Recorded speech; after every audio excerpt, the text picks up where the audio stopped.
एक सबसे बड़ा साधु संघ, मतलब श्लोक 1 से अभी तक हम यही सुनते आ रहे, साधु संघ महापुरुषों का संघ। तो ये काफी मायने रखता है, साधु संघ और उनकी कृपा, दोनों चीज बहुत मायने रखते हैं। तो कह रहे हैं कि साधु संघ को छोड़कर अन्य किसी भी उपाय से कर्मों के द्वारा दूषित जो चित्त है हमारा, वो भजन में प्रवृत्त नहीं हो पाता। तो साधु संघ से ही, उनकी कृपा से ही हमारा जो दूषित चित्त है वो शुद्ध होता है। साथ ही में बोल रहे हैं कि भगवान क्या है, परमानंद घन है, आनंदमय है, आनंद में रहते हैं। दूसरा, भगवान की क्या क्वालिटी है, अपाप विद्ध है, मतलब उन्हें पाप छूता नहीं है भगवान को। और यही वो विलक्षणता है भगवान की जो जीवों से अलग है। भाई हम तो जो है, हम तो आनंदघन है नहीं, हमें तो सुख दुख महसूस होते हैं, और हम क्या है, पाप से घिर जाते हैं, पाप में हो जाते हैं। तो भगवान के लिए बोलते हैं कि जैसे सूर्य का प्रकाश जो है उसको अंधकार नहीं छूता, सूर्य का प्रकाश जहां भी जाएगा अंधकार आ ही नहीं सकता, वही चीज भगवान के साथ है कि भगवान इतने ज्यादा आनंदमय है कि उन्हें दुख का स्पर्श नहीं होता।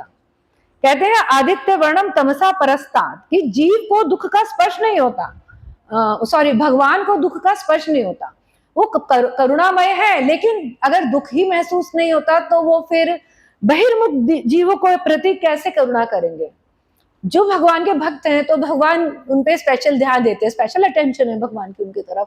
उनके तो दुख भी भगवान को महसूस होता है प्रेम के कारण। लेकिन जो बहिर्मुख जीव है, जो भगवान के प्रति आसक्त नहीं है, तो भगवान तो भाई उनके प्रति करुणा कैसे करेंगे। तो यहाँ पे फिर साधुओं की कृपा का बताया गया है कि विश्व भर में परम करुणामय साधुगण है, जो संसार के दुखों से पीड़ित मायाबद्ध जीवों के लिए परम भरोसा है। क्योंकि भगवान को दुख महसूस नहीं होता तो आनंद में रह रहे, पर क्योंकि साधु जो है वो भी मोह से मुक्त होते हैं, है ना, मोह में होने के बाद, माया में होने के बाद उससे मुक्त होते हैं। तो वो इस चीज की मतलब महत्व को जानते हैं कि किस तरह से जो बद्ध जीव है वो सुख दुख और माया से परेशान हो रहे हैं। तो कह रहे हैं कि भगवान की करुणा महद गण के हृदय में विराजती है, महद गण यानी साधु महापुरुषों के हृदय में विराजती है, और महद की कृपा को वाहन बनाकर जीवों में संक्रमित होती है, स्वतंत्र रूप से नहीं। तो हम सोचे हम स्वतंत्र रूप से मुक्त हो जाएंगे और हमें कृपा मिल जाएगी, तो कह रहे ऐसा नहीं होता। किसी ना किसी गुरु साधु वैष्णव की आपको संग और कृपा लेनी ही पड़ेगी। उन्हीं के हृदय में जो करुणा है उसके कारण जीव का उद्धार होता है। साथ ही यहाँ पे साधुओं की देह के बारे में भी बताया गया है। कहते हैं साधु महात्माओं की देह इतनी पवित्र होती है कि उनके हृदय में स्थित भक्ति की आलोक किरणें चतुर्दिक बिखरकर चारों ओर लोगों के चित्त में पवित्र भाव का संचार करती रहती हैं। तो ये होता है क्योंकि वो खुद इतना प्योरीफाई हो जाते हैं कि उनके साथ उनके शरीर से भी क्या है, उनके शब्द रस रूप गंध, ये जो 5 रस हैं, स्पर्श, इनमें क्या है, सात्विक पवित्र भाव आ जाते हैं, पवित्रता आ जाती है, जिसकी वजह से जो उनके साथ होते हैं, उनके पास होते हैं, वो भी पवित्र हो जाते हैं। तो साधु संघ का एक बहुत बड़ा महत्व है कि उनका सब कुछ जो है बहुत पवित्र हो जाता है, चाहे रूप है, चाहे रस है, चाहे शब्द है, चाहे स्पर्श है। तो संग करना चाहिए साधुओं का, उनकी कृपा लेनी चाहिए। और इन महात्माओं के श्रीमुख से हरि कथा सुनने से जीव के चित्त में भगवान के प्रति श्रद्धा हो जाती है, और श्रद्धा होने से ही तो हमें गुरु मिलते हैं। गुरु का पादाश्रय हम कब लेते हैं, जब हमारे को किसी साधु वैष्णव में श्रद्धा होती है और उसके वचनों को सुन के हम गुरु के प्रति हमारी शरणागति हो जाती है। तो कहते हैं इस प्रकार जीव का चरम परम प्राप्तव्य पुरुषार्थ प्रेम जो है साधु संग और साधु कृपा से प्राप्त होता है। इसलिए शास्त्रों में कहते हैं कि साधु संग सर्वशास्त्र कहे, लव मात्र साधु संग सर्व सिद्धि होए, कि साधु का छोटा संग भी सर्व सिद्धि कर देता है। कितने लोग होते हैं ना जो जिनकी पुराने जन्मों की जो है सुकृतियां होती हैं, तो ऐसे सुकृतिवान लोग क्या है, साधु के संग में आते ही भक्त बन जाते हैं, एकदम से उनके अंदर वो करुणा चली जाती है। कहते हैं श्रीमद् भागवतम में कहते हैं तुल्याम लविनाम अपि ना स्वर्ग ना पुनर्भवम भगवत संगी संग से मर्त्यानाम किमुताशिषा, कि अति अल्प काल का साधु संग जो फल देता है उसकी तुलना स्वर्ग और मुक्ति से नहीं की जा सकती।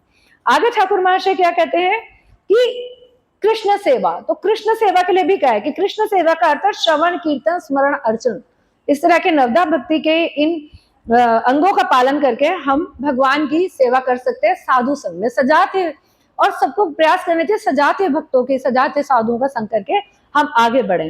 फिर कहते हैं ना पूजी वो देवी देवा, तो अनन्य भजन निष्ठ एकांती भक्त क्या है, अन्य देवी देवताओं की पूजा और आराधना नहीं करता, क्योंकि वो क्या है, भक्ति में हानिकारक है, हमारे भाव की हानिकारक है। तो यहाँ पे भगवान कहते हैं कि सकाम अन्य देवो उपासक क्या करते हैं, तुच्छ फलों की, संसारिक तुच्छ फलों की प्राप्ति के लिए देवी देवताओं की पूजा करते हैं, जबकि वो सारे जो फल उन्हें प्राप्त हो रहे देवी देवताओं से, वो कहां से रहे, भगवान से आ रहे हैं। इनडायरेक्टली दे कौन है, भगवान ही उन्हें दे रहे हैं कि उनको दिए जाए। तो ये जो सकाम कर्मी लोग क्या करते हैं, वो पूजा करते हैं देवी देवताओं की, लेकिन वो क्या करते हैं, भगवान की अविधि पूर्वक पूजा कहलाई जाती है ये। तो एक बहुत ही अच्छा है इसके लिए जो श्लोक गीता में आता है, यथा तरोर मूल निषेचनेन तृप्यंती तर्थ स्कंद भुजो पिशाका। तो बहुत अच्छा एक इसमें उदाहरण देते हैं कि अगर हम वृक्ष की जड़ में ही पानी दे देंगे, जल देंगे, तो अपने आप पूरे वृक्ष के, चाहे उसके पत्ते हैं, शाखा उपशाखा है, सब अपने आप प्रफुल्लित और वो हो जाते हैं। तो करे इसी तरह से अगर आप भगवान की पूजा करते हैं, कृष्ण की पूजा करते हैं, तो अपने आप सारे देवी देवताओं की पूजा उसमें सम्मिलित हो जाती है। ऐसा तो नहीं करते ना हम कि पत्ते को अलग पानी दे रहे हैं, तने को अलग दे रहे हैं, फूल को अलग दे रहे हैं, फल को अलग दे रहे हैं, तब तो कुछ नहीं होगा। पर जड़ में डालने से सब अपने आप पल्लवित पुष्पित होता है। इसी तरह से देवी देवताओं को आप पूजा करेंगे भी तो वो क्या है, जो फल देंगे वो मतलब लिमिटेड होंगे, सीमित होंगे, और वो भी किसी न किसी दुख के साथ उसका अल्टीमेट रिजल्ट निकलता है। साथ ही कहते हैं कि जैसे हम कुछ प्रसाद पाते हैं, तो प्रसाद पाने से हमारे सारे अंग अपने आप पुष्ट हो जाते हैं, हाथ पैर आंख कान नाक सब, है ना। लेकिन ऐसा तो नहीं है ना कि आप आंख को अलग खाना खिलाओगे, कान को अलग खिलाओगे, तो फिर आंखें अंधी और कान बहरे हो जाएंगे। तो उसी तरह से कहते हैं अन्य देवी देवता की नहीं करते। तो ये श्लोक कह रहा है लास्ट में, यही भक्ति परम कारण कि अन्य अभिलाषा त्याग कर, ज्ञान कर्म आदि को छोड़कर अन्य देवों की आराधना को तज कर और काय मन वाक्य शरीर मन वाणी से कृष्ण का भजन करना ही परम पुरुषार्थ प्रेम की प्राप्ति का परम कारण है, या अव्यभिचारी उपाय मानना होगा। तो 13वीं त्रिपदी में ये बोला। अब 14वीं त्रिपदी है, महाजनेर जय पथ ताते हो वो अनुरथ, पूर्वा पर करिया विचार, साधन स्मरण लीला इहाते ना करो हेला, काय मने करिया सुसार। तो क्या कह रहे हैं, महाजनों के मार्ग पर दृढ़ता पूर्वक चलो, पूर्व और पश्चिम का विचार करके, साधन स्मरण और लीलाओं में कभी लापरवाही नहीं करना, शरीर और मन से सदैव सावधान रहना। ये इस त्रिपदी में बता रहे हैं। तो इसमें क्या बता रहे हैं, महाजन अनुगत्य। तो बहुत अच्छा पॉइंट इसमें हमें ठाकुर महाशय बता रहे हैं। सुधा कर्णिका व्याख्या में बताया जा रहा है कि महाजनों के अनुगत्य में गौड़ीय वैष्णव के अंतरंग भजन की बात बता रहे हैं, और महामुनि वेदव्यास ने महाजन अनुगमन को ही आध्यात्मिक राज्य का निर्मूल और निरापद मार्ग बताया है। अब हमें किसे फॉलो करना भी ये बताया जा रहा है कि हम भक्ति में आ गए, ठीक है, हमें श्रद्धा हो गई, हमें विश्वास हो गया, हमें साधु संग हो गया, तो अब हमें क्या देखना है कि हम किस परंपरा से जुड़े हैं, किस तरह के भक्तों से जुड़े हैं, उनके महाजन कौन है। किसी भी आप संप्रदाय से जुड़ रहे हैं, किसी भी भक्त से जुड़ रहे हैं, किसी भी गुरु से जुड़ रहे हैं, तो आपको देखना है कि उनका परंपरा क्या है। वे हम अपनी बेटी के शादी करते हैं, विवाह करते हैं, तो भी हम देखते हैं ना लड़के का गुण धर्म क्या है, स्वभाव क्या है, परिवार क्या है, कुल क्या है, कितना मतलब पैतृक संपत्ति क्या, कई चीजें हम देखते हैं ना। तो फिर जब हम अपने जन्म मरण का अगर हम देखना जा रहे हैं, गुरु धारण करने जा रहे हैं, तो हमें क्या देखना पड़ेगा कि हम किन महाजनों को फॉलो करें। जो ये जो संप्रदाय किन किन महाजनों को फॉलो कर रहा है, किनके अनुगत्य में चल रहा है, किनका अनुगमन कर रहा है, बहुत जरूरी है। आप अगर नहीं देखोगे तो कष्ट का कारण बनेगा, दुख का पड़ेगा, और फिर वही है पुनरपि जन्मम पुनरपि मरणम पुनरपि जननी जठर शयनम। तो जन्म मृत्यु का अगर आपको चाहिए कि हम छूटे और हमें भगवान के प्रेम की प्राप्ति हो, तो यहाँ बोल रहे हैं कि महाजनों के चरण कमलों का अनुगत्य करना है। तो आगे क्या बता रहे हैं कि महाजनों का क्यों करना है, तो उसके पीछे लॉजिक भी दे रहे हैं। ठाकुर महाशय कह रहे हैं कि देखिए, जो अलग अलग साधु होते हैं, अलग अलग ऋषिगण होते हैं, कई तरह के ऋषि होते हैं, ब्रह्म ऋषि, देव ऋषि, महर्षि, राज ऋषि, श्रुत ऋषि, परम ऋषि, कांड ऋषि, कई तरह के ऋषि होते हैं। तो क्या है, ऋषियों में अलग अलग मत हो जाता है। एक राय नहीं बनती है ना, दो लोगों की भी कई बार एक आम राय नहीं होती, तो ऋषियों की भी आम मतलब सेम राय नहीं होती, कॉमन चीज नहीं होती है, तो आप भ्रमित हो जाओगे, पथ भ्रमित हो जाओगे, इसने तो ये बोला और उसने वो बोला और उसने ये बोला, सबका अलग अलग बात हो रही है, तो हम किसको माने, किसको फॉलो कर रहे हैं।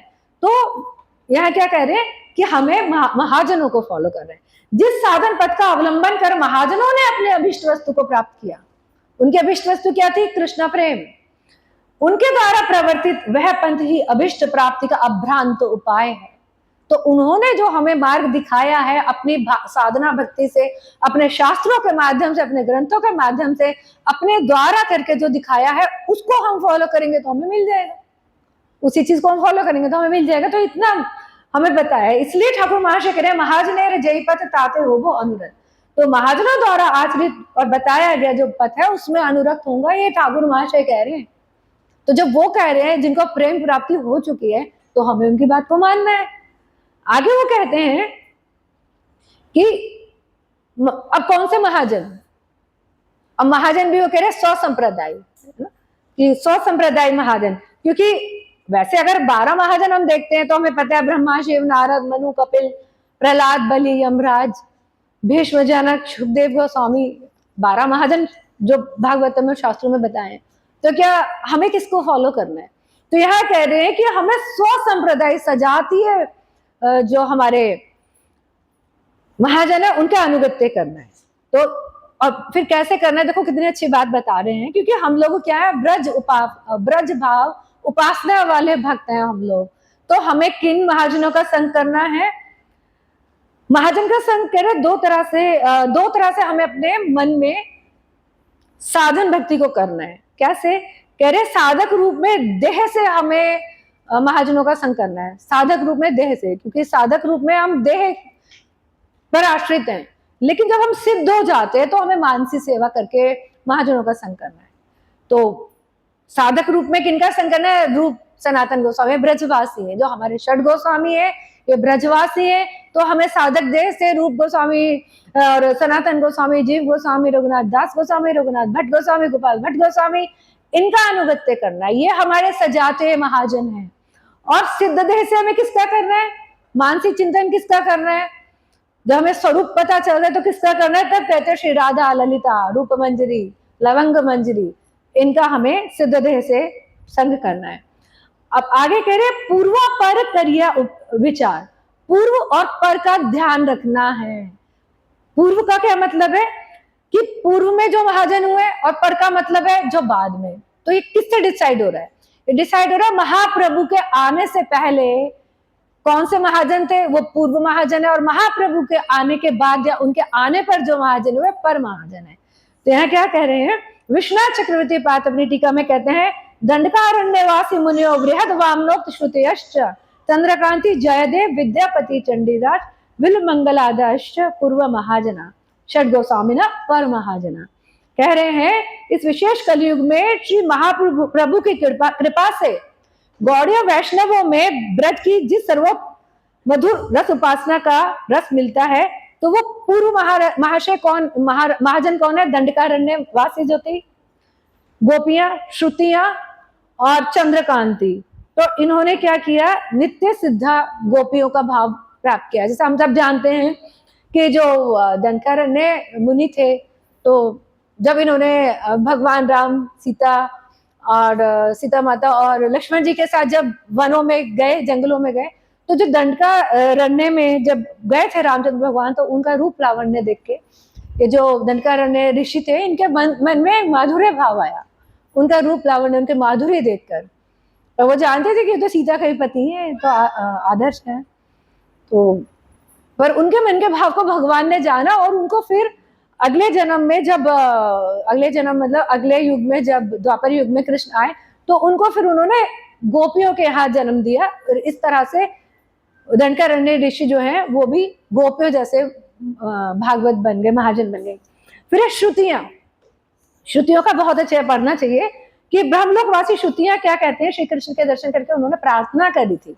श्रुतियां क्या है? ये जो हमारे शास्त्र है, श्रुतियां क्या है? जो शब्द है, तो उनको श्रुतियों को क्या है संकलित किया शास्त्रों में, क्योंकि अब इतनी बुद्धि नहीं है लोगों में कि याद करें। पहले तो ऐसे ऐसे हमारे ऋषि होते थे, हमारे जो भी बड़े बड़े ऋषि मुनि हुए थे, कि उन्हें श्रुतियों से ही पूरा ज्ञान रहता था। पर जब उन्होंने देखा कि आने वाले कलयुग में लोग की कम बुद्धि, कम स्मृति, कम आयु, कम भाग्यशाली, तो उन्होंने इन ग्रंथों को रचा। हमारे तो श्रुतियां क्या कहती हैं, हे कृष्ण, कोटि कंदर्पों को लजाने वाली, कोटि यानी करोड़ों, कंदर्प यानी कामदेव, तो कामदेव जितना सुंदर तो कोई है ही नहीं। अगर भौतिक उपमा दे तो कामदेव बहुत सुंदर है। तो क्या कह रहे हैं, कोटि कंदर्पों को लजाने वाली आपकी अंग कांति दर्शन कर हम लोगों का चित्त मदन विक्षुब्ध हो रहा है। मदन विक्षुब्ध यानी काममय हो रहा है, और कामनी भाव से तुम्हारी सेवा करने की लालसा हो रही है। जैसे वृंदावन वासिनी गोपिकाएं प्राण वल्लभ से मधुर भाव से तुम्हारी सेवा करती हैं, उसी प्रकार तुम्हारी सेवा करने की हमारी प्रबल वासना हो रही है। तो इतनी शुद्ध इच्छा है, इतनी शुद्ध भाव है कि सेवा करने की वासना हो रही है। तो भगवान ने क्या किया, श्रुतियों को भी गोपियों के रूप में वृंदावन धाम भेजा, ब्रज भेजा। तो हमें ये पूर्व महाजन इनकसन करना चाहिए। फिर कह रहे चंद्रकांति, तो कह रहे पद्म पुराण में एक चंद्रकांति नाम की गंधर्व कन्या थी, जिसने ब्रह्मा जी के आशीर्वाद से वृषभानु की कन्या में जो मिल गई थी। वृषभानु की कन्या क्या है, राधा रानी, उनमें मिल गई थी। लेकिन अब आगे और भी बहुत अच्छा जो बता रहे हैं ठाकुर महाशय, इतनी अच्छी बात बता रहे हैं। कह रहे हैं कि कांता रूप से संभोगमयी इच्छा की प्रीति से कृष्ण की सेवा जिन्होंने पाई, तो जयदेव गोस्वामी, विद्यापति, चंडीदास, बिल्व मंगल ठाकुर, हम लोग इनको मानते हैं, इनकी बुक्स को पढ़ते हैं माधुर्य भाव को लाने के लिए। इन सबने सखी भाव से उपासना की, और ये सभी क्या है, महाप्रभु के आने से पहले थे, इसलिए ये सब पूर्व महाजन है। उसके बाद तेरे श्री रूप, सनातन आदि षड गोस्वामी क्या है, पर महाजन है। ये महाप्रभु के आने पे या उनके बाद जो आए, ये पर महाजन है। तो क्या कह रहे हैं कि ये ब्रज की नित्य सिद्ध मंजरियां हैं, रूप गोस्वामी और ये सब, और श्री राधा की नित्य किंकरियां हैं। तो जब महाप्रभु पार्षद रूप, महाप्रभु आए, तो उनके पार्षद रूप में सारी जो हमारी मंजरियां हैं, गुरु मंजरियां, ये सब आई, और उन्होंने क्या किया, मंजरी भाव साधना देकर पूरे विश्व को प्रचार कर कर ये प्रेम रस और ये सेवा रस दिया है। तो हमारा जो संप्रदाय है वो बहुत समृद्ध है, पर है क्या, हम लोग उतनी आगे, उतना गूढ़ इन चीजों में जाते नहीं, सुन नहीं पाते, पढ़ नहीं पाते। तो हमें ये जो डीप रस हमारे संप्रदाय में है, उसको, उससे हम वंचित रह जाते हैं। क्योंकि हम क्या है, बहुत कॉमन लेवल पे हम लोगों की भक्ति रहती है, बस कीर्तन किया, नृत्य किया, उससे प्रेम प्राप्ति होती है। पर एक गूढ़ भाव जो है हमें यहाँ नरोत्तम दास ठाकुर महाशय दे रहे, वो क्या कह रहे हैं कि हमें किस मंजरी भाव से आगे बढ़ना है। तो वो क्या कह रहे हैं, एक बहुत अच्छी बात उन्होंने बताई कि जो पूर्व महाजन है हमारे, इसमें जो अभी मैंने नाम लिए, दंडकारण्य जो गोपियां थी, ऋषि वाली गोपियां, श्रुतियों वाली चंद्रकांति जो है, और ये जो सारे जयदेव, विद्यापति, चंडीदास, बिलमंगल ठाकुर जो सखी भाव से है, राधा रानी की जो सखियां हैं वो भी। तो यहाँ पे कितना अच्छा बताया कि ये सब लोग कांता भाव से संभोग इच्छा वाली गति और कृष्ण माधुरी का आस्वादन करते हैं। लेकिन क्या बोल रहे हैं, श्री कृष्ण का पूरा माधुर्य आस्वादन करने का सौभाग्य, क्योंकि श्री कृष्ण क्या माधुर्य सिंधु है, तो उनका क्या है, श्री राधा जी के सानिध्य से जो कृष्ण का असीम माधुर्य और लावण्य निकलता है ना, वो सीमा रहित है। जो पूर्व महाजन है उनको भगवान का माधुर्य अनुभव होता है, लेकिन जो माधुर्य राधा जी को होता है वो लिमिटलेस है, उसमें सीमा नहीं है। और वो क्या है, समुच्च वसित, मतलब सघन है बहुत, और उत्ताल होता है। उत्ताल यानी चढ़ना उतरना, जैसे नदी की तरंगे होती है ना, ऊपर नीचे, ऐसा। ये राधा रानी का जो प्रेम है, उस भाव को हमारे गोस्वामीगण ने हमें दिया, जो पर महाजन है। तो बहुत अच्छे बता रहे हैं, क्या कह रहे हैं, युगल के असमोर्ध माधुर्य का आस्वादन का सौभाग्य तो सब पा जाते हैं, लेकिन सर्वाधिक माधुर्य कौन पाते हैं, वो राधा किंकरी यानी मंजरियां। कारण क्या है, यहाँ बता रहे ठाकुर महाशय कि जो सखी भाव में होते हैं, सखी भाव माधुर्य हम सब जानते हैं, 5 तरह के भाव हैं, दास्य, शांत, सख्य, वात्सल्य और माधुर्य। तो माधुर्य को इसलिए सर्वश्रेष्ठ माना जाता है कि उसमें बाकी के चारों भाव अपने आप आ जाते हैं।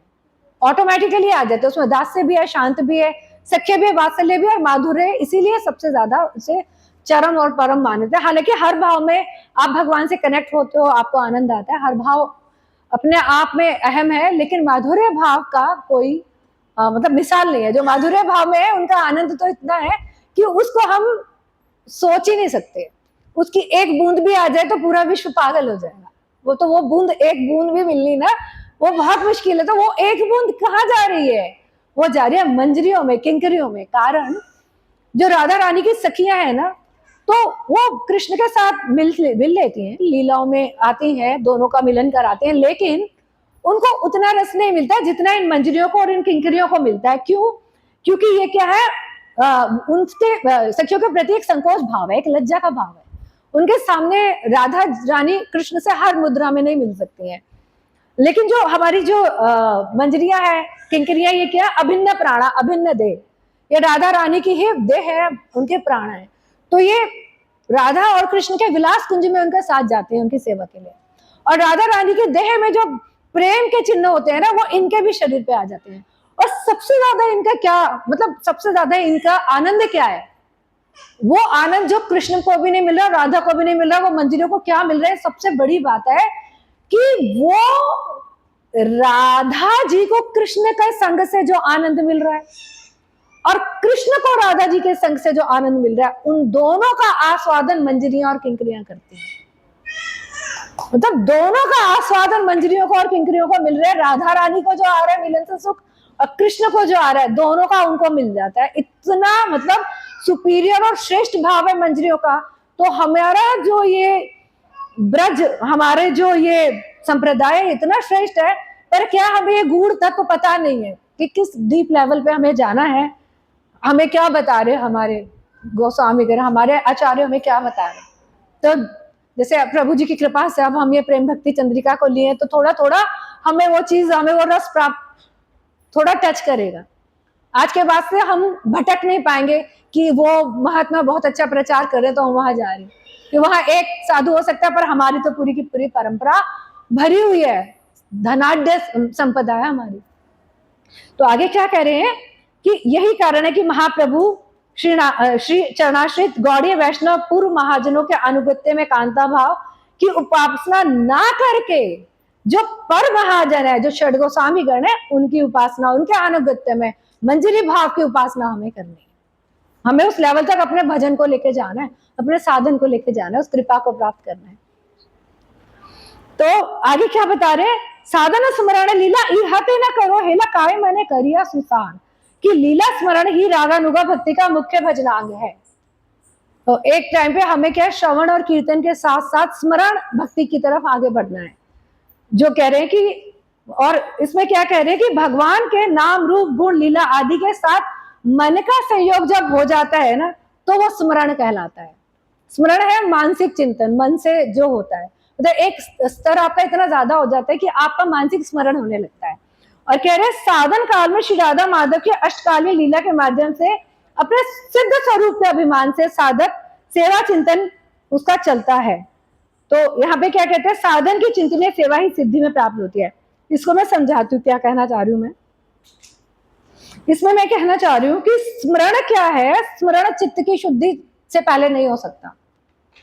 स्मरण के लिए चित्त की शुद्धि चाहिए और उसके लिए साधु संग चाहिए, साधु कृपा चाहिए, गुरु वैष्णव की कृपा चाहिए।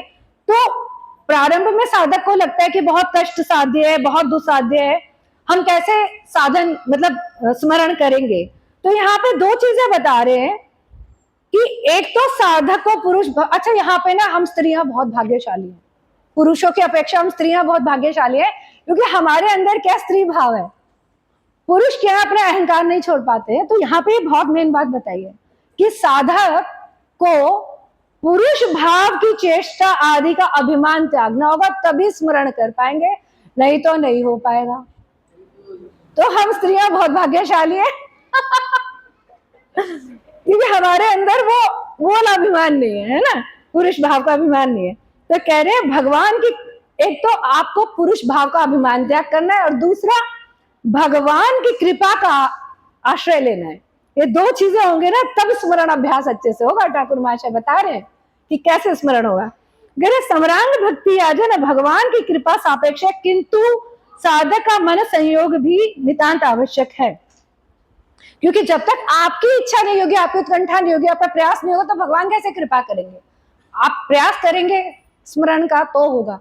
तो ये भी बहुत डीप नॉलेज है कि कैसे स्मरण किया जाता है, अलग अलग कैसे होता है। निशांत लीला में क्या है, पूर्वाहन में क्या, अपराहन में क्या है, मध्याह्न में क्या है, प्रदोष में क्या है। 8 लीलाएं होती हैं जो समय के हिसाब से डिस्ट्रीब्यूटेड है, जो सुबह 3 बजे से शुरू होती हैं और पूरी उसमें पूरे 24 घंटे आ जाते हैं। तो जो मंजरी भाव उपासक होते हैं तो 24 घंटे उनका क्या है, ये स्मरांग भजन चलता है, अष्टकालीय लीलाओं का भजन चलता है। कि सुबह उठे हैं कृष्ण, तो उस समय क्या है, आपको सोचना है कि कृष्ण उठे हैं, गैया उठी हैं, मैया उठी है, मैया ने लाला को उठाया है और उनको प्रसाद उनके लिए बनाया है, उनको पवाया है, बलराम के सुपुर्द किया है। ऐसे हर समय की अलग अलग लीला है। मध्याह्न में क्या है कि कैसे अपने ग्वाल बालों के साथ प्रसाद पा रहे, तो इस तरह से काफी लंबा है। तो यहाँ क्या कह रहे हैं कि इस चीज का ध्यान रखना चाहिए कि अगर कोई ये सोचेगा ना कि ये तो बड़ा कठिन है, मैं तो कितने प्रयास करूं संभव नहीं होगा, तो मैं ना ही करूं स्मरण, तो कह रहे हैं ये गलत है। यहाँ पे बोल रहे हैं कि समरांग भजन भगवान की करुणा सापेक्ष है, ऐसा सोचकर कि जिस दिन भगवान की कृपा होगी तभी मैं इस साधना भक्ति में आगे बढ़ूंगा, तो भजन की चेष्टा या प्रयास आवश्यक नहीं है। तो ऐसे निरुद्यम या निराश पूर्ण चित्त से भगवत करुणा का आविर्भाव नहीं होता। तो अपना अहंकार त्याग करना है और भगवान की कृपा करेंगे तो साधन भक्ति होगी। तो यह साधन स्मरण लीला यह आते ना करो हेला। तो अगली त्रिपदी है 15वीं त्रिपदी, इसमें बोल रहे हैं असत संगति सदा त्याग करो अन्य गीता, कर्मी ज्ञानी परिहरि दूरे, केवल भगत संग प्रेम भक्ति रस रग लीला कृथा व्रज रस पूरे। क्या कह रहे हैं? असत संगति यानी कुसंग को त्याग करो, कर्मी और ज्ञानियों से दूर रहो, केवल भक्तों के संग रहो, प्रेम भक्ति के रस में डूबो और ब्रज की लीलाओं का कथा रस का आनंद लो। तो ये हमें ठाकुर महाशय सुधा कर्णिका व्याख्या में बता रहे हैं कि साधक का आचार 2 प्रकार के। आप देखो यहाँ भी 2 प्रकार हमें बताए हैं। ठाकुर महाशय क्या कह रहे हैं कि एक तो हमें वर्जनात्मक, मतलब जिन चीजों को छोड़ना है, जिन चीजों को त्याग करना है उसका ध्यान रखना है। एक ग्रहणात्मक, जिन्हें हमें एक्सेप्ट करना है, स्वीकार करना है, उन चीजों का ध्यान रखना है।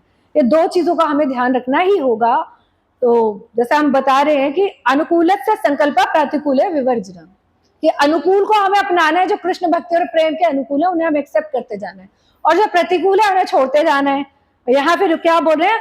असत संगति सदा त्याग करो अन्य गीता, कर्मी ज्ञानी परिहरि दूरे।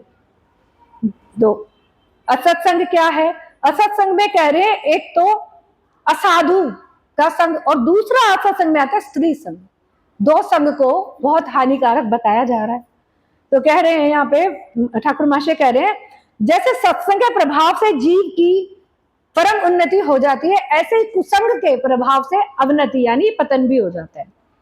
जैसा संग वैसा रंग, है तो बहुत साधारण सी बात है, क्योंकि जीव क्या है, उसमें रस रूप गंध स्पर्श ये सब कुछ होता है ना, तो वो जिस भी संगति के साथ होगा वो उसके शरीर में जो है हमारे, वो उसको एक्सेप्ट करते हैं। तो जैसी संगति करोगे, अच्छी संगति करेंगे, साधु महात्माओं के करेंगे तो हम शुद्ध रहेंगे, और कुसंगति में चले जाएंगे तो उनका रूप रस गंध स्पर्श हमारे को अफेक्ट करेगा। ये जो तन्मात्राएं हमारे शरीर की वो उससे प्रभावित होती हैं।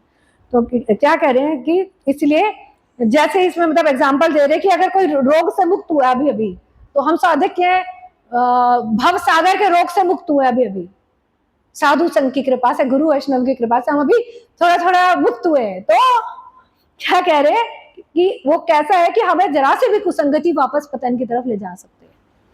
इसीलिए कह रहे हैं जैसे अभी रोग से मुक्त हुआ व्यक्ति है, उसे कहते हैं ना कि परहेज करना है, नहीं करेगा तो दोबारा उसको रोग लग जाएगा, जो उसके लिए सर्वनाशकार हो सकता है। और यहाँ पे एक सबसे बड़ी बात बताइए, विजातीय संघ। विजातीय मतलब लोग क्या कर रहे हैं, इतना समृद्ध हमारे गौड़ी वैष्णव संप्रदाय में होके भी जो यूट्यूब पे बाबा आ रहे हैं, हाँ अच्छे हैं, बहुत महान है, बहुत परम महाजन है वो भी, पर उनको सुन के वहां भाग रहे हैं। वो क्या क्या विजातीय संघ कर लिया है ना, अपने भाव का संग ना करके अपने इनको ना सुन के, क्योंकि ये चीजें सुनाई नहीं जाती है, चीज पढ़े नहीं पाते है ना, तो तो प्रभु जी की कृपा से हम इस बुक का हम लेने का प्रयास कर रहे हैं। नहीं तो ये चीज कोई बता नहीं पा रहा है, इस चीज की बहुत कमी है जो बताई जानी चाहिए। इस तरह के सेमिनार और लेक्चर्स होने चाहिए, इस तरह का साधु संग साधना कैंप होने चाहिए, तभी हमें पता चलता है, हम पद भ्रमित नहीं होते। तो क्या करें, विजातीय काल से तुल्य असत संग से दूर भागो, इसका विष भीषण मारात्मक है। आप भटक गए। तो असत्संग दो प्रकार का बता रहे, एक श्री कृष्ण का अभक्त है जो, दूसरा स्त्री संग। तो इनसे क्या होता है, कहते हैं कि कृष्ण असत्संग से कृष्ण बहिर्मुखता, यानी कृष्ण से आप दूर हो जाओगे। और स्त्री की आसक्ति क्या होती है, इससे भी साधक की भक्ति जो है वो खत्म हो जाती है। और साथ ही असत और क्या क्या है, हिंसा, मिथ्याचार यानी झूठ बोलना, गंदा स्वभाव, दूसरों का धन हरना आदि भी है। पर मेन यहाँ पे ठाकुर महाशय दो संघ की बात कर रहे हैं, अभक्तों का और स्त्री संघ का।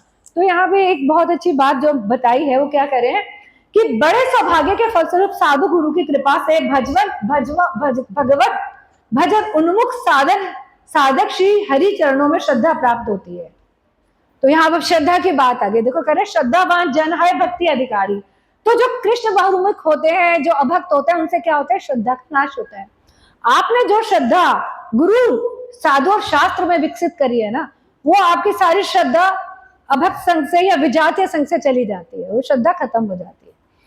तो हमें इसका बहुत ध्यान रखना है कि अच्छा, दूसरा है स्त्री संगी, कि स्त्री के बारे में भी बोला जा रहा है कि स्त्री संगी व्यक्ति स्त्री के रूप गुण आदि की बात, हाँ अब देखो स्त्री संगी का संग क्यों छोड़ना है, कहते हैं स्त्री संगी व्यक्ति स्त्री के रूप गुण अदाओं की बातें करके जितनी ज्यादा स्त्री के प्रति आसक्ति पैदा कर देगा ना, इतना तो स्त्री खुद भी नहीं करती।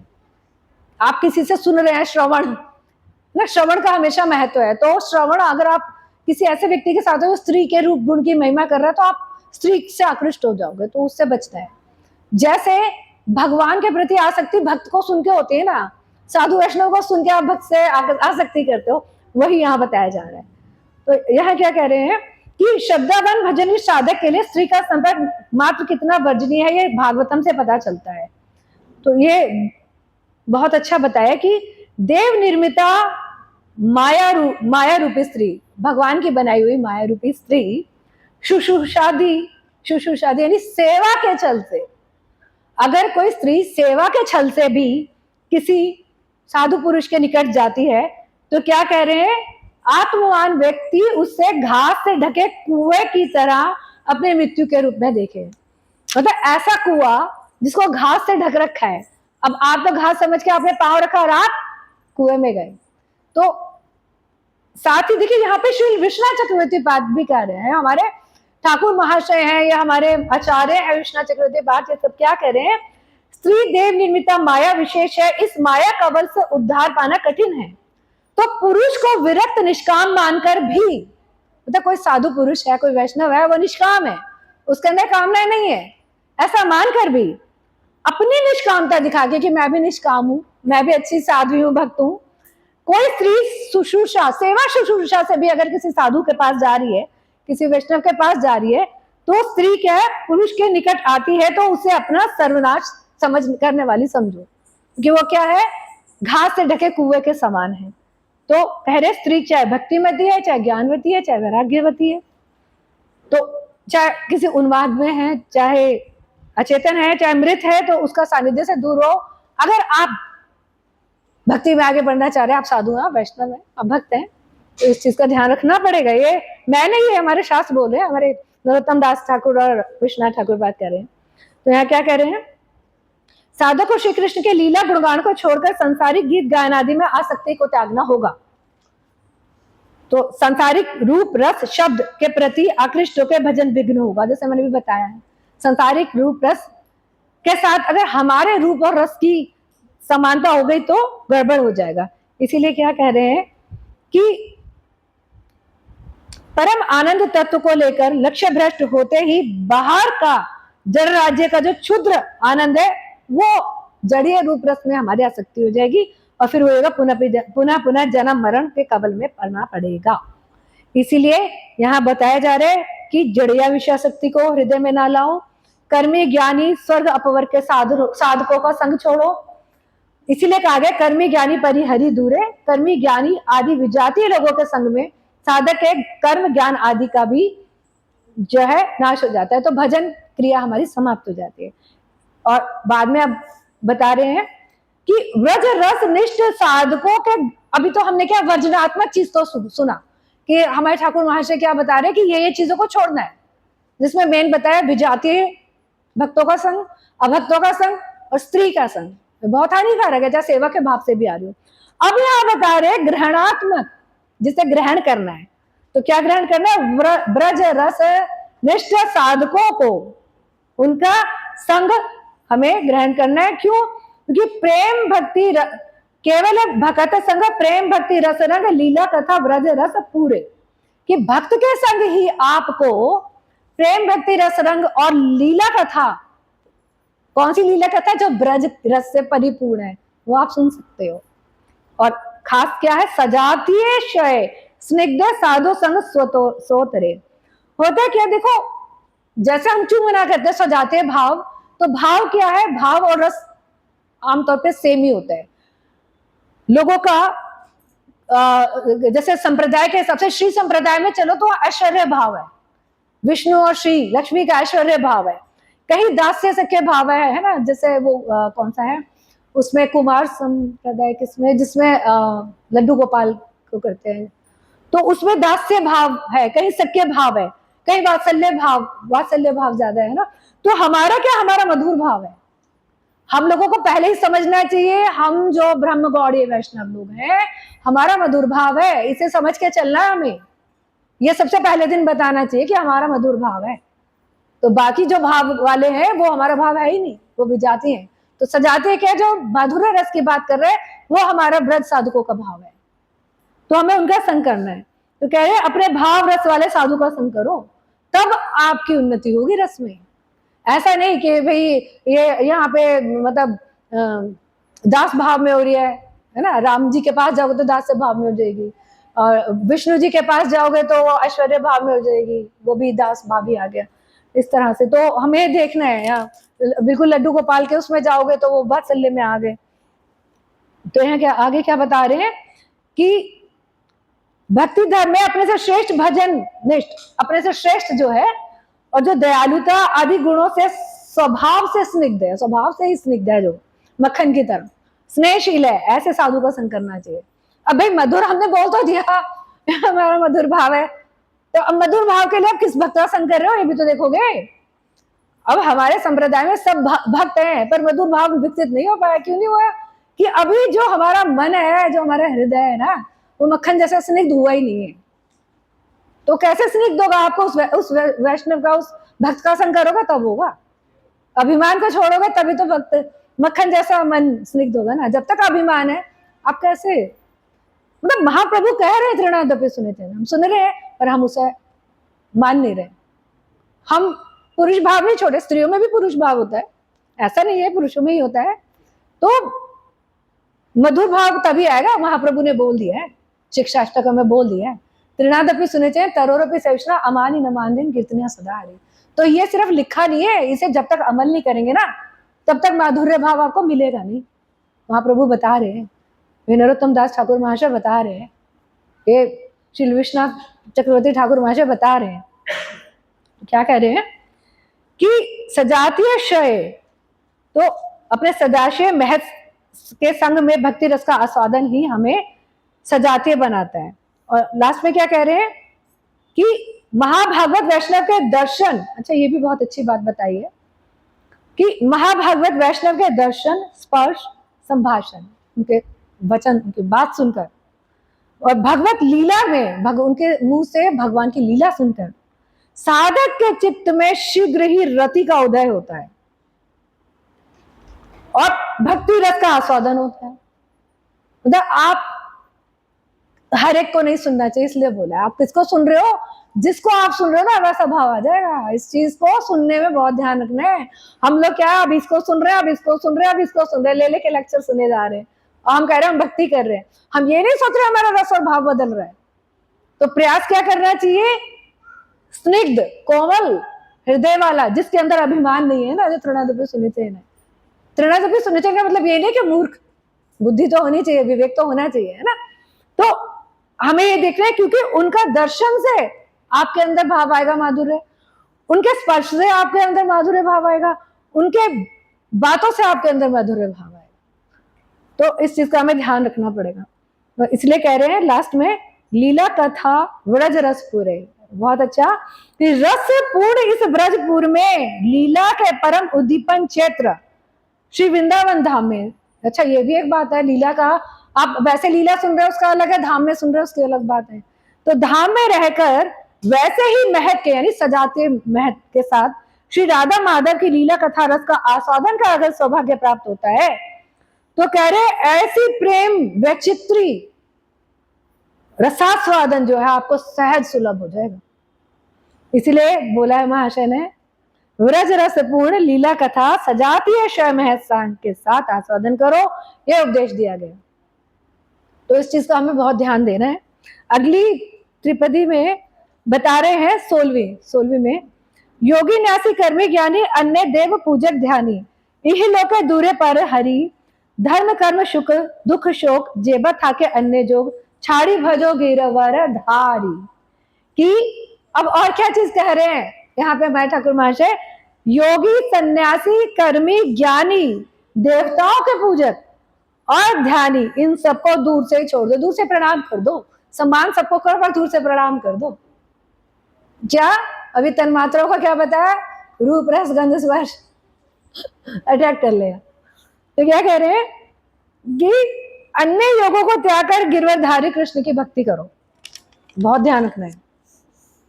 यहां कह रहे हैं सुधा कणिका व्याख्या में ठाकुर महाशय कह रहे हैं, मंगल कामी भक्त को असत्संग में योगी सन्यासी कर्मी ज्ञानी अन्य देव पूजक ध्यानी का संग भी दूर से त्याग करना पड़ेगा। तभी एकनिष्ठ भजन भक्त के लिए क्या है, असत्संग का त्याग करना जरूरी है, तभी उसको जो भजन रस है, उस भजन तत्व उसमें रस की प्राप्ति होगी। तो योगी क्या होते हैं, और हमें भी समझना पड़ेगा योगी कौन है। तो योगी क्या है, योगी है यम नियम आसन प्राणायाम प्रत्याहार ध्यान धारणा समाधि, इनके प्रयास करते हैं, इनके लिए तपस्या करते हैं योगी जन। तो उनको योगियों का संग मिला, उन्हें हम जैसे माधुर्य भाव उपासकों का संग मिला ही नहीं, तो वो जो वहां चले गए वो उनका संग करते हैं। अब हम अभी महाकुंभ हुआ था, तो वहां पे जो भी आते, ज्यादातर जो साधु आते हैं वो योगी आते हैं वहां पे, है ना। उसे क्या बोलते हैं, शरीर पे भभूत लगाते हैं, क्या, हाँ नागा साधु जो होते हैं। तो ये क्या है, ये लोग ये है योगियों में आते हैं। ये क्या तपस्या करते हैं, यम नियम आसन प्राणायाम प्रत्याहार धारणा ध्यान समाधि।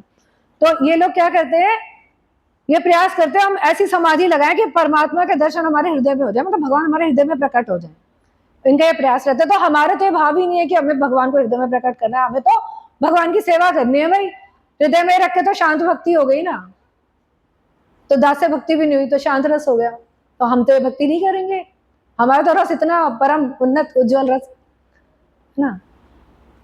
तो अब यहाँ क्या कह रहे हैं कि दूसरा क्या बोल रहे हैं, सन्यासी। सन्यासियों से यहाँ मतलब होता है मायावादी सन्यासी।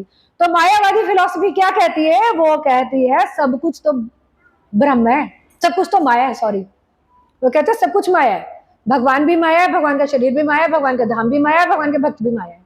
उन्होंने सबको माया बना दिया, सारा जगत माया है, केवल जो निराकार ब्रह्म है ना वही ब्रह्म स्वरूप है। तो वो भगवान की सत्ता को ही नहीं मानते, सबको माया बता दिया उन्होंने कि वो तो कुछ है ही नहीं, सिर्फ जो ब्रह्म है एक निराकार, जो भगवान के शरीर की आभा है ना, जो उनके ज्योति है प्रकाश है, उसको बोलते हैं वो, कि हम तो ऐसे मानते हैं, बाकी तो माया है। तो हमारा तो भाव ही नहीं है, क्योंकि ये भी क्या है, ये भी शांत रस में चले गए ना। अब ये जो हुए सन्यासी, ये भी तो मायावादी सन्यासी, ये भी तो शांत रस में चले गए। अब शांत रस में आपको आनंद आएगा नहीं, क्योंकि भगवान ने तो हमें सब कुछ दिया है, भगवान के पास जो है ना भगवान ने हमें दिया है। तो हमारे पास देखो, हम मनुष्यों की सबसे बड़ी क्वालिटी क्या है कि हम दास्ते भक्तों के साथ रहेंगे तो दास भाव में आ जाएंगे, शांत भक्तों के साथ रहेंगे तो शांत भाव में आ जाएंगे, वात्सल्य सख्य जिस भक्त के साथ रहेंगे वैसा भाव आ जाएगा। इसलिए माधुर्य भक्त के साथ में रहो, माधुर्य भाव आ जाएगा। तो हमें सन्यासी का संग नहीं करना है, शांत भक्ति में चले गए। शांत भक्ति में भी नहीं गए, वहां तो भगवान है ही नहीं, भगवान का एस्पेक्ट ही नहीं है। वो तो उस प्रकाश में गए जहां जाके फिर भोग की इच्छा आ गई। जैसे भोग की इच्छा आ गई दोबारा आ गए ना पृथ्वी पे, तो त्याग करना है। आगे क्या बोल रहे हैं शंकराचार्य, शंकर जी देवी पार्वती जी से कह रहे हैं कि हे देवी, मायावाद, असत शास्त्र और प्रचन्न बोध मत, तो मैंने ही शंकराचार्य रूप में इसकी स्थापना पृथ्वी पे की थी। ये बता रहे हैं शिव जी की मैंने इसकी की थी। उसके बाद कर्मी, तो कर्मी क्या है? कर्मी वो है जो स्मृति शास्त्रों में लिखे नित्य नैमित्तिक कर्म कांडों को करते हैं। किस चीज के लिए? स्वर्ग की प्राप्ति के लिए। अब उनकी फिलॉसफी कहां तक है? स्वर्ग तक सीमित है। हम हिंदुओं में भी है, मतलब आप अगर देखा जाए तो मुस्लिम में क्या स्वर्ग तक जा रहे हैं, क्रिश्चियंस में क्या स्वर्ग तक जा रहे हैं, उससे आगे उनकी फिलॉसफी नहीं है, वो वहीं तक स्थिर हो गए, स्वर्ग के आगे उनको कुछ पता ही नहीं है। हम हिंदुओं में भी जो 4 संप्रदायों से नहीं जुड़े, वो स्वर्ग तक ही सीमित है, तो ये कर्मी में आते हैं। सब क्या है? कर्मी है, चाहे किसी भी उसको मान रहे हैं, तो हमें ध्यान रखना है। तो यहाँ क्या कह रहे हैं? छिड़े पुण्य मरते लोकम विशंति, कि स्वर्ग में जाके तो क्या आपके पुण्य खत्म हुए तो आप वापस आ जाओगे। तो स्वर्ग की अप्रोच ये है, आपने अच्छे कर्म किए, आपने यज्ञ किए, साधना करी, वेदों का अध्ययन, मतलब कर्म कांड, मतलब पुण्य किए, चीजें बांटी, प्याऊ लगा दिए, कपड़े बांट दिए, प्रसाद बांट दिए, तो उससे क्या है? आपने पुण्य अर्जित हुए, आप स्वर्ग में गए, और उसके बाद जब पुण्य खत्म हुआ वापस आ गए, क्योंकि आपको आना ही पड़ेगा। ये इस तरह से भगवान ने बना रखा है, जो ब्रह्मांड की रचना इसी तरह से की हुई है, आना ही पड़ेगा। तो फिर से आप संसार सागर में आओगे, आप फिर भक्ति, फिर वही आपको भव सागर के दुख ना, जन्म मृत्यु जरा व्याधि। इसलिए हमें इससे बचना है। तो क्या कह रहे हैं? जो लोग मोह में अंधे हैं वे केवल कर्म में आसक्त होकर मकड़ी की तरह अपने ही कर्म जाल से अपने बंधन की सृष्टि करते हैं। तो अपने कर्म करते हैं और कर्मों के फल उन्हें, कर्म बंधन की सृष्टि मतलब आप जैसे कर्म करोगे वैसे आपको फल मिलेगा, जैसे जैसे कर्म करोगे वैसे वैसे फल मिलेगा। तो वो इसमें फंसे रह जाते हैं, वो भक्ति की तरफ आते ही नहीं ना, उसमें पहुंच ही नहीं पाते। आगे कह रहे ज्ञानी, तो ज्ञानी वो है जो सिर्फ ब्रह्म ज्ञान को जानते हैं, वो भगवान के एस्पेक्ट को मानते ही नहीं हो। तो क्या कहते हैं? ब्रह्म ज्ञान ही सब कुछ है। तो इनसे हमें बचना पड़ेगा, क्योंकि ये क्या, यहाँ एक्चुअली ब्रह्म ज्ञानी में क्या है, ये कहते हैं कि मैं भगवान से अलग नहीं हूं, सो हम, जो तू है वो अहम, वो भी मैं हूं। सो यानी जो तू है, सो अहम, वो मैं हूं। अहम ब्रह्मास्मि, मैं ही ब्रह्म हूं। तो वो जीव की भगवान से कोई पृथकता नहीं देखते, वो तो कह रहे हैं मैं ही हूं, भगवान अलग कुछ नहीं है। तो हमें इन ज्ञानियों को साथ नहीं करना चाहिए। हैं ऐसे बहुत से संप्रदाय हैं अभी चल रहे हैं हमारे भारत में, जो मतलब जो भगवान ये मंत्र देते हैं लोगों को, तो ये मंत्र कितना बड़ा अपराध है। भगवान को मतलब कितना आप अपमानित कर रहे हो कि जो तू है वो मैं हूं, तो है ही नहीं, भगवान के बराबरी कैसे कर सकते हैं हम? हमारा तो बार बार जन्म मृत्यु हो रही है, हम कहाँ से, मतलब पानी का सा किरकिरा जीव मानुष के जात, पानी के बुलबुले की तरह कभी भी फट जाता है, पता नहीं चलता अभी सामने था अब कहाँ चला गया। आगे कह रहे हैं कि जो लोग ब्रह्मा रुद्र आदि देवताओं की पूजा करते हैं ना, उनका भी संग त्यागने को बोला गया। कारण विष्णु ही सर्वेश्वर है, सबसे बड़े ईश्वर भगवान स्वयं है। एकले ईश्वर कृष्ण और सब भृत्य, एक अकेले ईश्वर कृष्ण है, बाकी सब भृत्य हैं, सब माया में भ्रमित है ना। हिरण्याकश्यपु क्या कहते हैं? मैं ही भगवान हूं, और फिर क्या है? भगवान के हाथों मर रहा है ना, मैं ही भगवान हूं, और फिर आके नरसिंह देव मार देते। ये हालत है, ये हालत है। तो इस चीज को हमें समझना पड़ेगा।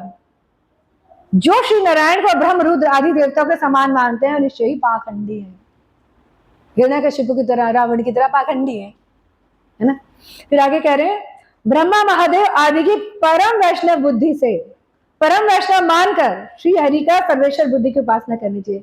तो क्या बता रहे भाई ठाकुर महाशय कह रहे हैं, इन्हें हमें वैष्णव मानना है, ब्रह्मा को और शिव जी को, है ना।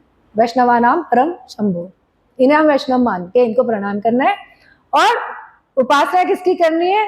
सर्वेश्वर बुद्धि से भगवान कृष्ण की। वासुदेव आगे क्या कह रहे हैं? जो वासुदेव का परित्याग कर अन्य देवताओं की उपासना करता है, वह मानो अपनी माता को त्याग कर, मां को त्याग कर क्या कर रहे हैं? स्वपची कुकुर भोजी चंडालिनी की वंदना कर रहा है। कितनी बड़ी बात कह दी। भगवान को छोड़कर अगर देवी देवताओं की उपासना कर रहा है तो वो कुकुर भोजी चंडालिनी की उपासना कर रहे हैं। कुकुर भोजी जैसे डॉग, मतलब कुत्तों को खाने वाली है ना, ईस्ट साइड में, नॉर्थ ईस्ट में जाओ कुत्तों को खा रहे होते हैं लोग, इस तरह के उसे चंडालिनी की। आगे कह रहे हैं जो व्यक्ति विष्णु का परित्याग कर मोह वश अन्य देवताओं की उपासना करता है वह स्वर्ण राशि का त्याग करके भस्म राशि ग्रहण करता है। अरे भाई, जब भगवान कह ही रहे हैं कि आप जो देवी देवताओं की उपासना कर रहे हैं पर अविधि पूर्वक है, मतलब आप मेरी नहीं कर रहे हैं डायरेक्ट, और आपको जो फल मिल रहे हैं मिल तो मुझसे ही रहे, पर वो फिर आपको परमानेंट नहीं मिल रहे, वो आपको आनंद देने वाले नहीं मिल रहे हैं। वो क्या है, वो भस्म को ग्रहण कर रहे हैं। तो श्री हरि को त्याग कर अन्य देवताओं को उपासना करना अमृत त्याग कर हलाहल पान करने के समान है। तो हमने तो अपने ग्रंथों में देखा शिव जी को भी भगवान की शरण लेनी पड़ती है। क्या अगर उनकी शरण में नहीं आते शिव जी भी, तो उनको भी कई बार संकटों का सामना करना पड़ा है। उसमें नहीं जाऊंगी, नहीं तो बहुत लंबी खिंच जाएगी, टाइम हो जाएगा। आगे कह रहे धर्म कर्म सुख, धर्म कर्म दुख शोक जेबा था के अन्य जो छाड़ी भजो गिरवर धारी। तो बस एक तरह से यही है कि वर्णाश्रमोचित धर्म क्या है, ब्राह्मण क्षत्रिय वैश्य शूद्र, ये 4 वर्ण है, और ब्रह्मचर्य गृहस्थ वानप्रस्थ और संन्यास, ये 4 आश्रम है। तो कह रहे कि भक्तों को इन सबको त्याग कर, हमारा धर्म क्या है, वैष्णव धर्म, हम भगवान के दास हैं, कि दासानु दासानु दास, गोपीर पद कमलो दासानु दासानु दास, ये हमारा है, तो उसको करना है। तो भगवान यहाँ बोलते बेसर धर्मन परित्यज्य मामेकम शरणम व्रजा, कि जो श्रेष्ठ साधु होते हैं वो सब कुछ छोड़कर, क्या सब कुछ जो मैंने अभी बताया है, ज्ञान कर्म योगी ध्यानी सन्यासी ब्रह्म ज्ञानी, इन सबको, देवी देवता, इन सबको छोड़कर भगवान की शरण ग्रहण करते हैं। भगवान कहते भी हैं हम तो हम सर्वपापे भी मोक्षयिष्यामि मा शुचा, तो हम वो सारी चीजें किस लिए करते हैं, पापों से बचने के लिए। तो भगवान क्या कह रहे हैं, मेरी शरण में आ जाओ, तुम्हारे सारे अपराध मुक्त माफ हो जाएंगे, मेरी भक्ति से ही सब होगा, ऐसा दृढ़ निश्चय कर वे धर्म का सम्यक रूप से त्याग कर देते हैं। और यहाँ पे एक और बहुत अच्छी बात बताई है कि यहाँ क्या बता रहे हैं कि जो लोग जैसे साधु महात्मा लोग हैं ना, वैष्णव लोग हैं, उनका तो ऑटोमेटिकली हट ही गया है सब, उन्होंने तो शरण ग्रहण कर ही ली। पर हम गृहस्थों के लिए भी बहुत अच्छा बताया, कह रहे हैं कि जो गृहस्थ लोग हैं ना, वो भी अगर अन्य आसक्तियों को छोड़कर, किसकी आसक्ति, स्त्री पुत्र आदि की आसक्ति को छोड़कर, अन्य कर्म कांडों को छोड़कर, ये सब चीजें छोड़कर, ज्ञान योगी सन्यासी इन सबको छोड़कर अगर गुरु वैष्णव के संग से, सजाते भक्तों के संग से भगवान के श्रवण कीर्तन में लग जाते हैं, तो वो भी क्या है, अपने इन चीजों को, धर्म कर्म का उनको फल मिल जाता है, उससे साधु महात्माओं की तरह, वैष्णव की तरह वो भी इनसे मुक्त हो जाते हैं और भगवान की शरण में आ जाते हैं। तो दोनों का ही भगवान उद्धार कर देते हैं। तो यहाँ लास्ट में श्लोक में कह रहे हैं समस्त जड़े वस्तुओं या विषयों से मन की आसक्ति को हटाकर भगवत पाद पद्मों में दृढ़ता पूर्वक स्थापित करना ही शुद्ध भक्त का भजन कौशल है। श्री ठाकुर महाशय कहते हैं इस प्रकार एकांतिक श्री कृष्ण पाद पद्मनिष्ठ चित्त से भक्त साधक को श्री श्री गिरवरधारी का भजन करना होगा। और आज की हरि बोल, मेरे 2 अभी रह रहे हैं और समय ज्यादा है नहीं, मैं बहुत शॉर्टकट में बोलती हूँ, कि बोलना शुरू करती हूँ तो बहुत लंबा खींच जाता है, मैं बोलने में रस आता है ना, तो लंबा लंबा खींच देती हूँ। तो ये कह रहे हैं, अच्छा यहाँ बोल रहे हैं तीर्थ यात्रा परिश्रम केवल मनेर भ्रम सर्व सिद्धि गोविंद चरण, सुदृढ़ विश्वास करी मद मत्सरे परिहरि सदा करो अनन्य भजन। तीर्थ यात्रा का परिश्रम केवल मन का भ्रम है, सभी सिद्धियां गोविंद के चरणों में, दृढ़ विश्वास रखो, अहंकार और ईर्ष्या को त्यागो और सदैव अनन्य भक्ति करो। यहाँ कह रहे हैं कि हमें नाना प्रकार के तीर्थों में नहीं जाना, तीर्थ यात्रा परिश्रम केवल मनेर भ्रम सर्व सिद्धि गोविंद चरण, कि तीर्थ, अलग अलग तीर्थों में जाने से क्या है कि हमें भ्रम होता है कि हम शुद्धिकरण होते, कह रहे नहीं, हमारा क्या भाव है, हमें जाना है वृंदावन नदीप नीलाचल सविष्ट भाव वाले जो तीर्थ है वहां जाना है, और अपने सजाते भक्तों के साथ। तो 64 जो भजन प्रभु जी ने पीछे कराए थे, भक्ति के 64 अंग, उनमें से 5 मेन क्या है, साधु संग नाम कीर्तन भागवत श्रवण मथुरावास। तो जो ब्रजवास है वो सबसे मतलब अनन्यतम, बहुत मेन इसमें है। तो इसमें क्या कह रहे हैं कि हमें नवदीप आदि में, वृंदावन आदि में अपने सजाती वैष्णवों के साथ श्रवण कीर्तन और स्मरण में लगना चाहिए। और यहाँ पे अच्छा, एक बहुत अच्छे इसमें है, कृष्णदास बाबा जी का बता रहे हैं कि वो ब्रज भक्ति करते थे, राधा रानी के उपासक थे। एक बार उनके मन में आ गया कि मैं तो चारों धाम की यात्रा करूंगा। अब राधा रानी क्या है, अपने परिकरों को बाहर नहीं निकलने देती। आप निकल नहीं पाओगे अगर राधा रानी के बन गए ना, किंकरियां, मंजरियां, सखियां, किसी भी भाव में आ गए तो वो फिर आपको जाने नहीं देती। तो ये जो कृष्णदास जी बाबा जी महाराज है ना, ये बहुत अच्छे उनके भाव में थे। तो वो कहते हैं मैं चार धाम में जाऊंगा। तो राधा रानी स्वप्न में आ गई, कहते नहीं जाना, आप मत जाओ, आप ब्रज में रह के भक्ति करो, आपको नहीं जाना। क्योंकि उन्हें पता था कि अगर ये चले गए तो ये अभी उतने भी नहीं है, ये वहां के रस और भाव को ग्रहण कर लेंगे। लेकिन ये बाबा जी चले जाते हैं और ये क्या करते हैं, द्वारिका पहुंच जाते हैं, द्वारका धाम।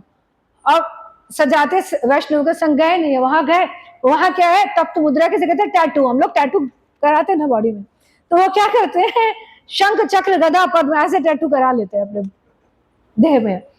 और जब वापस आते हैं तो राधा रानी दोबारा स्वप्न में आती है, कहते अब जाओ, अब तुम द्वारका रहो, क्योंकि तुमने ये जो टैटू, ये जो तप्त मुद्रा करवाई है ना, अब तुम सत्यभामा के उसमें आ गए, सत्यभामा के गढ़ों में आ गए, अब जाओ।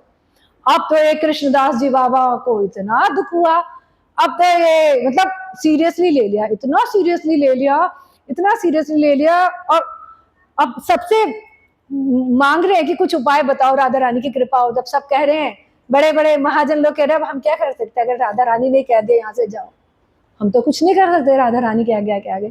तो वो अपने इतना दुख में हो गए कि अपने ही शरीर को काठ की तरह उन्होंने जला दिया। ऐसे विरह से, विरह अग्नि होती है ना, विरह की अग्नि होती है, विरह की भी एक अग्नि होती है, तो उसमें इतना ज्यादा जला दिया कि हमने देखा है ना, महाभारत में सुना है ना कि वो साथ में अग्नि में चले गए अपने पति के साथ ऐसे। तो क्या कह रहे हैं, ये एक मतलब परिश्रम है, तीर्थ यात्रा परिश्रम है, केवल मने भ्रम। तो इस भ्रांति से हमें निकलना है। और एक चीज और भी है, कहते हैं कि अलग अलग उसमें जाके जनसंग चेंज हो जाता है, मतलब बात हुई है कि वो होने से हमारा मन की वृत्ति चेंज हो जाती है। इसलिए आगे कहते हैं, सुदृढ़ विश्वास करी मद मत्सरे परिहरी सदा करो अनन्य भजन। तो हमें क्या करना है, श्रद्धा पूर्वक भक्ति साधना करनी है, अपने भजन के लिए श्रद्धा के साथ करनी है, विश्वास के साथ करनी है। और श्रद्धा विश्वास किसमें, क्या, साधु शास्त्र और गुरु में, इनमें हमें श्रद्धा करनी है, पूरे रूप से, पूर्ण रूपेण श्रद्धा करनी है। और मद मत्सर्य का त्याग करना है। मद मत्सर्य का मतलब, मद क्या होता है, मैं और मेरा, मतलब मैं और मेरा का भाव आने से हमें मद आ जाता है, ये मेरा घर है, ये मेरा साम्राज्य, मेरा देश, मतलब मेरा बन आगे तो आ जाते हैं। तो इससे हमें दूर करना है, क्योंकि ये क्या, अभिमान से, अभिमान आते ही क्या हो जाएगा कि त्रिनादपि सुनिचन नहीं हो पाए।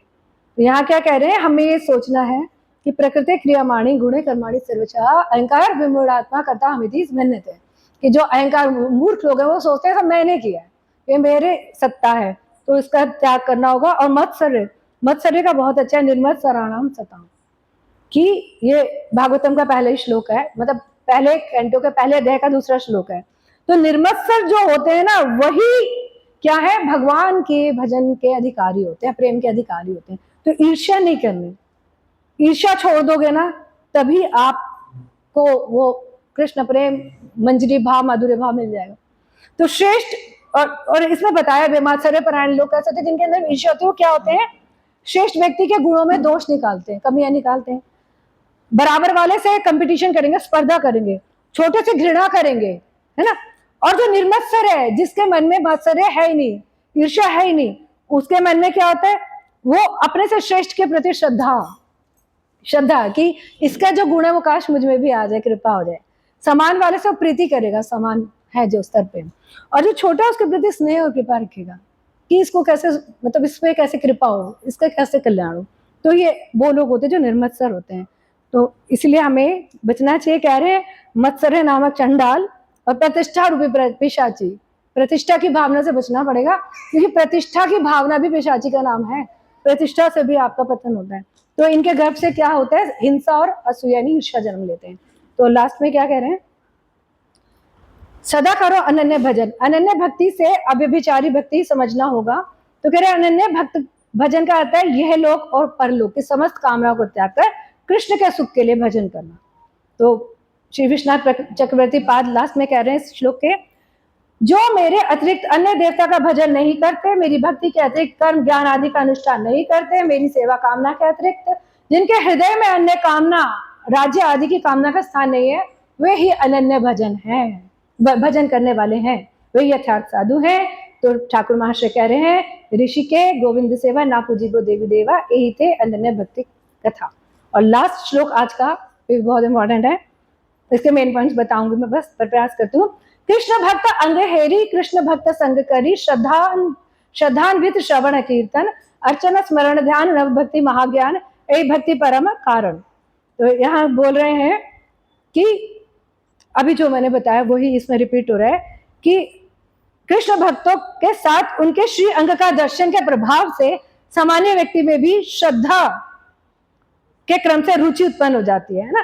श्रद्धा, साधु संग, भजन क्रिया, अनिष्ट वो त्याग, अनर्थ निवृत्ति त्याग, ऐसे करके करे रुचि का स्तर प्राप्त हो जाता है। और क्या बोले, साधुओं के शरीर से ऐसी पवित्र तन मात्राएं निकलती हैं। तो तन मात्राएं क्या है? शब्द, स्पर्श, रूप, रस, गंध। और उनके दर्शन से साधारण भजनहीन व्यक्ति भी संक्रमित होकर असाधारण भजन संपत्ति से कृतार्थ होता है।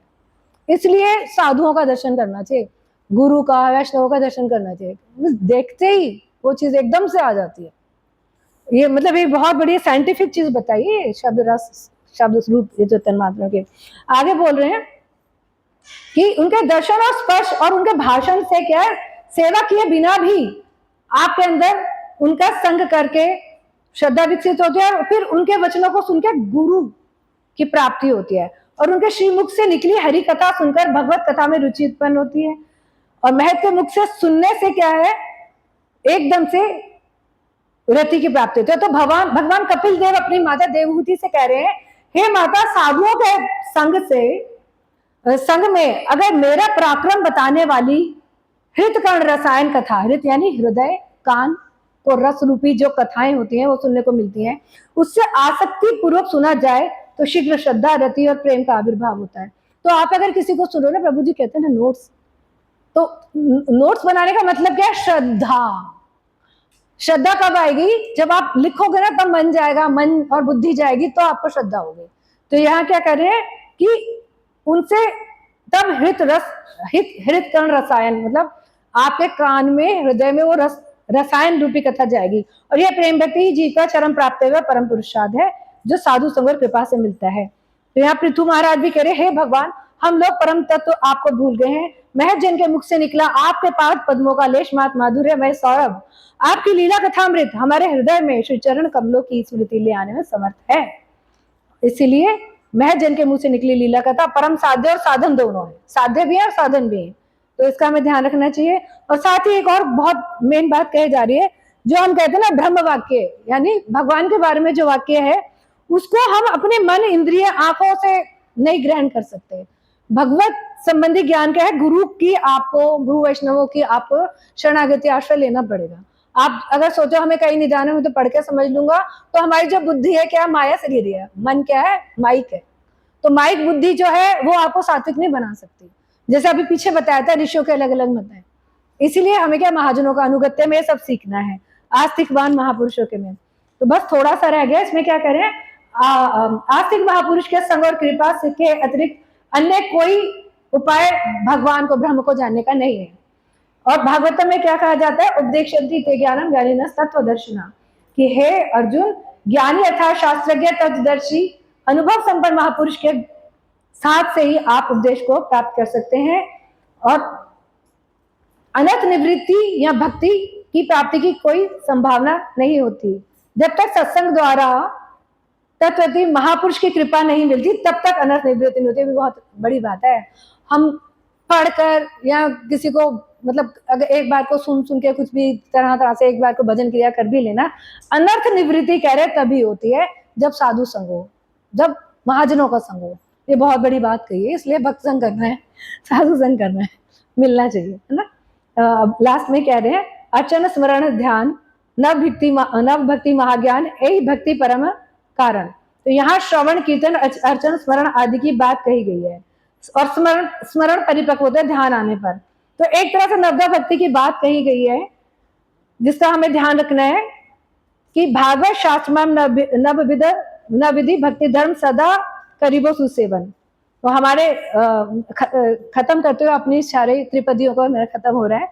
मुझे याद आता है स्मरण में, एक बार रूप गोस्वामी पाद जी अपने स्मरण में बैठे थे, तो उन्होंने क्या देखा कि राधा रानी एक फूलों का चयन कर रही है और उछल उछल के कूद कूद के फूल तोड़ने का प्रयास कर रहे हैं। तो श्री कृष्ण पीछे से चुपके से आते हैं और डाली को नीचे कर देते हैं। राधा रानी जैसे ही फूल की डाली नीचे होती है, शाखा, उसको पकड़ती है और कृष्ण छोड़ देते हैं। तो ये क्या है, वो अपने स्मरण में रूप गोस्वामी पाद ये देख रहे हैं, और जैसे ही वो श्री कृष्ण उस डाली को छोड़ते हैं, राधा रानी लटक गई, उसके साथ ऊपर चली गई। तो देख के रूप गोस्वामी पाद जी को, हमारी रूप मंजरी को हंसी आ जाती है, वो हंस पड़ते हैं। तो इस तरह का स्मरण हमारा जो संप्रदाय हमें देता है। तो ये हमें जिन्हें भी मंजरी भाव उपासना करने है, स्मरण भक्ति में जाना है, तो गोविंद लीलामृत पढ़ो। अगर उसे पढ़ लिया तो आप में मंजरी भाव आएगा। तो बस लास्ट में यही कह रहे हैं, यही भक्ति परम कारण, अर्थात इस नवदा भक्ति को ही प्रेम प्राप्ति का परम कारण और परम उपाय मानना होगा। और एक जैसा नवदा भक्ति पे जोर दिया गया है इस श्लोक में, श्रवण कीर्तनम विष्णु स्मरण पाद सेवनम अर्चनम वंदनम दास्यम सख्यम आत्मवेदनम, कि इन नवदा भक्ति को करते हुए, जो अब आज मैंने 6 श्लोक लिए हैं उनमें मेन यही है, असत्संग त्याग, मतलब स्त्री संग से भी बच के रहना, साधु वैष्णव महाजनों का संग करना, अपने सजातीय वैष्णव भागवतों का संग करना, और नवदा भक्ति का पालन करना, और श्रवण कीर्तन के साथ स्मरण भक्ति की तरफ जाना। तो माधुर्य भाव के प्रेमियों के साथ रहोगे ना, तब स्मरण भक्ति में जाओगे, ये चीज ध्यान रखना। स्मरण भक्ति आप माधुर्य भाव के भक्तों के संग में ही पुष्ट होती है। तो हरे कृष्णा, मुझे क्षमा करना, हमने प्रयास किया।